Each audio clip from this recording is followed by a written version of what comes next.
जय हिंद। देखिए, दुनिया का सबसे बड़ा अगर महासागर ओशियन की बात करेंगे तो वो तो प्रशांत महासागर है, पैसिफिक। लेकिन सबसे बड़े अगर सागर की बात करेंगे तो साउथ चाइना सी है, दक्षिणी चीन सागर। दक्षिणी चीन सागर पर एक नक्शा बना था जो 1951 में चाइना में बना हुआ था। उस नक्शा में एक 9 रेखाएं खींची गई थी जिसका नाम था 9 डैश लाइन। चाइना कहता है कि ये सागर नहीं है बल्कि ये मेरे देश का हिस्सा है। मतलब पूरी दुनिया के लिए कानून अलग, इन गधों के लिए अलग कानून है। मतलब वो सागर नहीं, वो मेरे देश का हिस्सा है। यानी ये जो 9 डाइस लाइन है इसके अंदर की सारी चीज़ें उसकी है। यानी इसके अंदर जो आइलैंड है ये चाइना के हैं, इसके अंदर जितना पेट्रोल है वो चाइना का है। यहाँ इंटरनेशनल रूल नहीं लग सकते हैं, ये चाइना का कहना है। 9 डैश लाइन को चाइना अपना संप्रभुत्व दिखाता है, सोवर्निटी की, यहाँ तक मेरा है।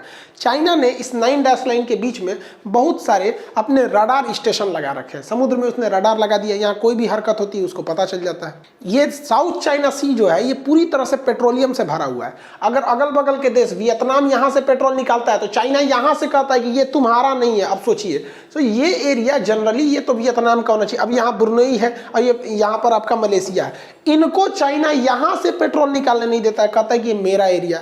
हद है यहाँ पे। और इसने क्या कर रखा है, वहाँ पर बीचों बीच में इसने कई जगह पे आर्टिफिशियल आइलैंड बना रखे हैं। यहाँ बालू फेंक फाक के अपना आर्टिफिशियल आइलैंड बना के यहाँ एयरपोर्ट वगैरह सब बना लिया, नेवी का बेस, एयरफोर्स वगैरह सब बना दिया। और दूसरे देश के जो पेट्रोल वगैरह होते हैं उन्हें वो निकालने नहीं देता है, तो बहुत मजबूर हो जाते हैं सब। तो इसलिए वियतनाम वगैरह जो है सब वो भारत से कहते हैं कि आप पेट्रोल निकाल दीजिए। तो भारत वियतनाम वगैरह का पेट्रोल निकालता है, अमेरिका निकालता है, रूस वगैरह निकालते हैं। चाइना इसका विरोध करता है। अभी चाइना जो है, डोनाल्ड ट्रंप हार चुके हैं चुनाव, जो बाइडेन चाइना के खिलाफ उतना जाएंगे नहीं। तो 2017 में इसने एक नियम बनाया था जिसका नाम था कोड ऑफ कंडक्ट। यानी उसने कहा था जिस तरह से चुनाव में आचार संहिता लगती है ना, वैसे ही यहाँ पर दक्षिणी चीन सागर में आने से इस 9 डाइस लाइन के अंदर एक आचार संहिता लगेगा जिसका डिसाइड चाइना करेगा। और धीरे धीरे ये छोटे मोटे देशों से मनवा रहा है, इनको लालच दे रहा है कि भाई अगर तुम इसको मान लोगे तो तुम्हें कुछ पेट्रोल निकालने देंगे। और बाकी के देश जो हैं वो चुप बैठे हैं। भारत को इसका पुरजोर तरीके से विरोध करना चाहिए, जबकि भारत बड़ा सॉफ्टली विरोध कर रहा है। भारत का कहना है कि भैया जो भी नियम यहाँ लगेगा वो यूएन के नियम के हिसाब से लगेगा। अरे भाई भारत, आपका दिमाग कहाँ जा रहा है विदेश मंत्रालय का? जो नियम यूएन के हिसाब से लगेगा तो फिर नियम बनेगा क्यों? यूएन का ऑलरेडी पूरी दुनिया के लिए नियम लगा है कि कोई भी देश अपने समुद्री सीमा से 200 नॉटिकल मील तक ही पेट्रोल को निकाल सकता है। उस हिसाब से भारत का ये वाला एरिया आ जाता है जिसे हम लोग एक्सक्लूसिव इकोनॉमिक जोन EEZ कहते हैं। ये 200 नॉटिकल मील तक आता है। तो चाइना को ये कहां से ये मिल जा रहा है? यहाँ पे 1200 नॉटिकल मील का ये एरिया। भारत को इसका कड़ा विरोध करना चाहिए, और विरोध जो है ना दूसरे तरीके से करना चाहिए। भारत को भी कहना चाहिए कि जो हिंद महासागर है, ये इंडियन ओशियन में भी वो एक कोड ऑफ कंडक्ट लाएगा जो भारत के हिसाब से रहेगा। और हमारा कोड ऑफ कंडक्ट बहुत सिंपल रहेगा, जैसा दक्षिणी चीन सागर में कोड ऑफ कंडक्ट रहेगा ना वैसे ही मेरा रहेगा।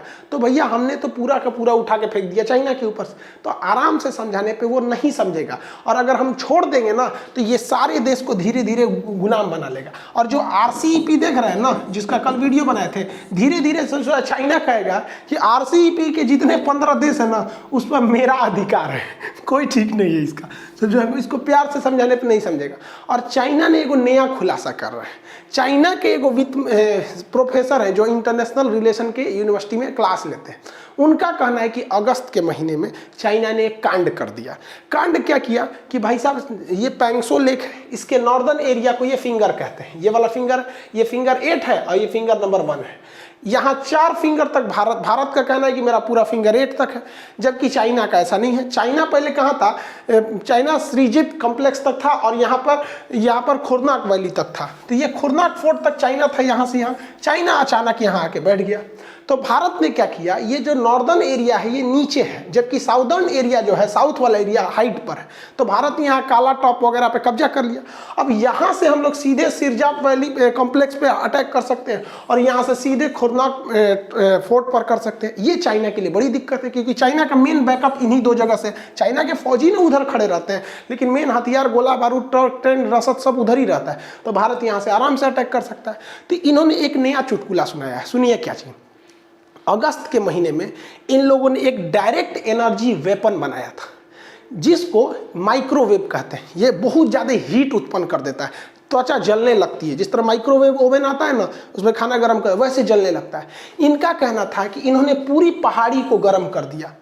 पूरी पहाड़ी को। भाई साहब पूरी पहाड़ी को गर्म करने के लिए इतना छोटा सा माइक्रोवेव नहीं आएगा, ये डायरेक्ट ही किसी चीज़ को गर्म कर सकता है। तो इनका कहना है कि इससे हम लोगों ने गर्म कर दिया, जिससे भारतीय सैनिक पीछे चले गए, फिर हम लोग वहाँ पे जाके चढ़ गए। देखिए भैया इनकी बात की सच्चाई देखिए, अगर आप यहाँ चढ़ गए हैं और ये एरिया खाली करा लिया है तो फिर हमसे वार्ता काहे कर रहे हैं, काहे मीटिंग पे मीटिंग कर रहे हैं कि वापस जाइए। एक काम कीजिए, यही वाला डायरेक्ट एनर्जी वेपन जी आपका माइक्रोवेव छोड़ता है, आपने इस पे कब्जा कर ही लिया है, यहाँ से मार दीजिए के बाद फिंगर ट्रू पे भी भारत यहाँ से भी चलाएगा, दिल्ली तक मार दीजिए। यहाँ पे आप क्यों यहीं तक रुक गए, ऐसा क्यों कहानी सुना रहे हैं आप। दूसरा कि भाई आपके पास अगर इतना हैवी वेपन रहता जो पूरे पहाड़ को गर्म कर सकता था, वो भी लद्दाख जैसे ठंडे एरिया में, तो इतने छोटे ट्रक पे तो लगेगा नहीं। इतने छोटे ट्रक पे डायरेक्ट सामने आना चाहिए, क्योंकि नाम है इसका डायरेक्ट एनर्जी वेपन, ये डायरेक्ट लगेगा तभी तो पहाड़ में आदमी पीछे छुप जाएगा, अगर जलन वगैरह होता भी है तो पीछे छुप जाएगा। तो इनका कहना ना पूरे पहाड़ में गर्म हो गया था। भाई पूरा पहाड़ गर्म हो गया तो गल काहे नहीं गया। एक से एक कहानी सुनाते हैं लोग। चाइना का टोटल गेम जो है ना प्रोपोगेंडा पे रहता है। वो पंजाब के सिख सैनिकों को पंजाबी गाना सुना रहे थे और कह रहे थे कि ठंड में भारत वाले तुम्हें खाना खाने के लिए नहीं देंगे। देखो सोचो वहाँ पे यहाँ पे पूरा बढ़िया से बजाएगा सब वहाँ सिख रेजिमेंट वाला, अभी बिहार रेजिमेंट वाला ठोका था, सब बढ़िया से भुला गए यहाँ पर। अब ये कहते हैं, ये मनोवैज्ञानिक दबाव बनाते हैं, उल्टा सीधा कहते हैं कि वापस चले जाओ। अब एक बात बताइए, अगर ये यहाँ पर मान के चलिए कि आया ही था, ये डायरेक्ट एनर्जी वेपन दिया भी था, तो आप बताइए जिस समय स्टैंड ऑफ चल रहा था तो चाइना के एक एक तंबू, एक एक आदमी पर हमारे सैटेलाइट जो थे वो नजर रख लिए थे, एक एक रिपोर्ट दिया जा रहा था कि कौन कहाँ पर है। तो वो सैटेलाइट क्या आंख बंद कर लिए थे जब उनका डायरेक्ट एनर्जी वेपन आया था तो वहां पर, और हमारी सेना ने तो आज तक कहा भी नहीं था इस बात को, ना ही चाइना ने। और अगर आया रहता तो वार्ता क्यों होती। इसका मतलब अभी तक वहां पर स्टैंड ऑफ है, तभी तो हम लोग में आज भी मीटिंग चल रही है। अगर ये एनर्जी वेपन मार दिए रहते तो वहां कोई रहता ही नहीं, फिर वार्ता करने की क्या जरूरत थी। क्योंकि भारत और चाइना के बीच में 96 में ही समझौता हो गया था हम लोग के बीच में कि हम लोग एक दूसरे पे गोली नहीं चलाएंगे यहाँ पर। अब देखिए एक और गलती कैसे पकड़ा है, चाइना ने अपना एक एयरफोर्स का जहाज वहाँ पर पाकिस्तान में भेज दिया, पीओके में। पीओके के स्कर्दू एयरपोर्ट पे जब वो जहाज उतरा ना तो हमारे सैटेलाइट उसको इमेज में पकड़ लिया यहाँ पर, और चाइना को बता दिया कि देख तुम्हारा एगो जहाज पाकिस्तान में, मतलब तुम्हारा जहाज अगर पाकिस्तान में है तो हम पकड़ सकते हैं। उसका 2 छोटा छोटा जहाज चेंगडू J-20 यहाँ पर मिग 21 का मॉडल है ये, यहाँ पर इसको पकड़ लिया सैटेलाइट वालों ने, चाइना को खुद बता दिया।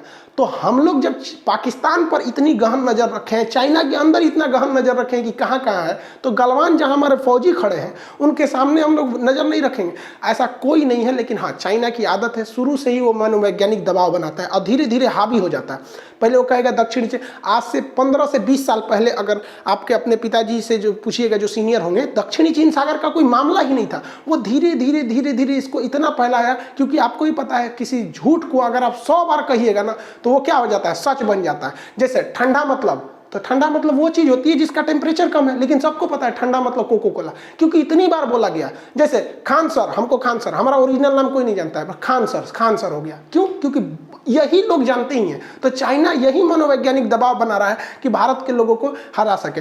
ऐसा नहीं हो सकता है। चाइना कह रहा है कि भारत को अपनी अर्थव्यवस्था देखनी चाहिए, उसकी अर्थव्यवस्था डूब रही है, -23% चला गया। उल्टा सीधा हम लोग को धमकी देते हैं चाइना वाले। खैर धीरे धीरे इकोनॉमी भी अपने पटरी पर आएगी, लेकिन थोड़ा सा इसमें स्ट्रेटजी बनाने की जरूरत है। जिस तरह से डिफेंस में एकदम तेजी लाया गया है, मोदी जी तो आधा विदेश मंत्रालय खुदे संभालते हैं, लेकिन थोड़ा सा वित्त मंत्रालय थोड़ा सा गड़बड़ हो रहा है। तो इसमें भी जिस दिन सुधर जाएगा हम लोग इनका अच्छा से जवाब दे देंगे। ये 1962 नहीं है, बहुत आगे निकल गया है। तो आप इस दुविधा में मत फंसिएगा कि हमारे ऊपर कोई डायरेक्ट एनर्जी वेपन वगैरह है। चाइना इसको बना रहा है, बनाने में सक्सेस भी हुआ है, बट वहाँ इसका प्रयोग नहीं हुआ है। मिलेंगे नेक्स्ट क्लास में। जय हिंद।